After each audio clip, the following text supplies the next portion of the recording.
ছিলাম না? আমি এখনো সক্রেটিস নই, মৃত্যুর পরেও আমি সক্রেটিস থাকব না। আমি কে? আমি হচ্ছে দিব্য আত্মা।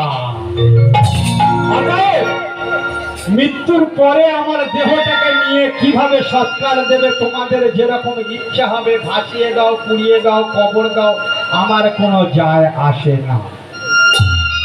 তাই এইটাকেই বলা হয় আমি যে দিব্য আত্মা, আমি যে পরমাত্মা, এটাকেই বলা হয় জ্ঞান। সেই জন্য যাদের জ্ঞান হবে তারা কোনোদিন পাপ করবে না, পাপকে দেখে ভয় পাবে, তাই না? যাদের জ্ঞান হবে তারা কোনোদিন পাপ করবে না। কারণ আলেকজান্ডার বলেছিল, এই যে যার জন্য আমরা মারামারি খুনোখুনি কাটাকাটি করছি অর্থের জন্য, আলেকজান্ডার যখন মৃত্যুর সঙ্গে বিভিন্ন প্রদেশ জয় করে এসে মাঝপথে অসুস্থ হয়ে যায়,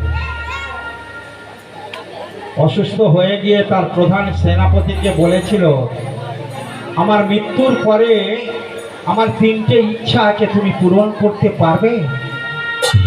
বলুন সম্রাট, কি 3টে ইচ্ছে? আমার প্রথম ইচ্ছা,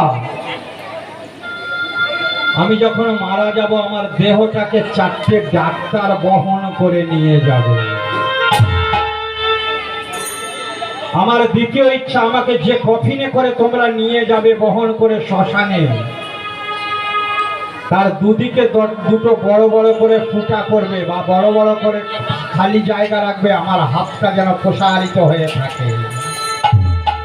আমার তৃতীয় ইচ্ছা, আমার অর্জিত যে টাকা পয়সা বিষয় সম্পত্তি সোনা দানা যা আছে, আমি মৃত্যুর পরে সমস্ত কিছু রাস্তার মধ্যে ছড়িয়ে দিয়ে যাবে। তখন জানতে চেয়েছিলেন, কেন, আপনার এর অর্থ কি? আলেকজান্ডার তার প্রতি উত্তরে বলেছিলেন কি জানেন মা? বলেছিলেন যে ডাক্তাররা নিজেদেরকে ভগবান মনে করে,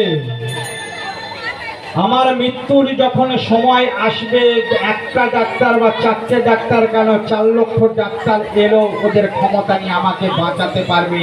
কারণ মৃত্যুটা আমাকে ঈশ্বর প্রদত্ত, আমার ঈশ্বর আমাকে মৃত্যু দেবে, অতএব ওরা ভগবান নয়।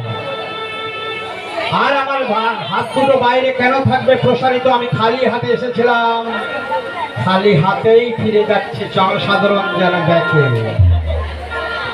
তৃতীয় উত্তর, এই সোনা দানা টাকা পয়সা মানি মুক্ত জমি জায়গা কেন বলা হলো যে ছড়িয়ে দেবে? ওরা পৃথিবীতে সৃষ্টি হয়েছে, পৃথিবীতেই থাকবে,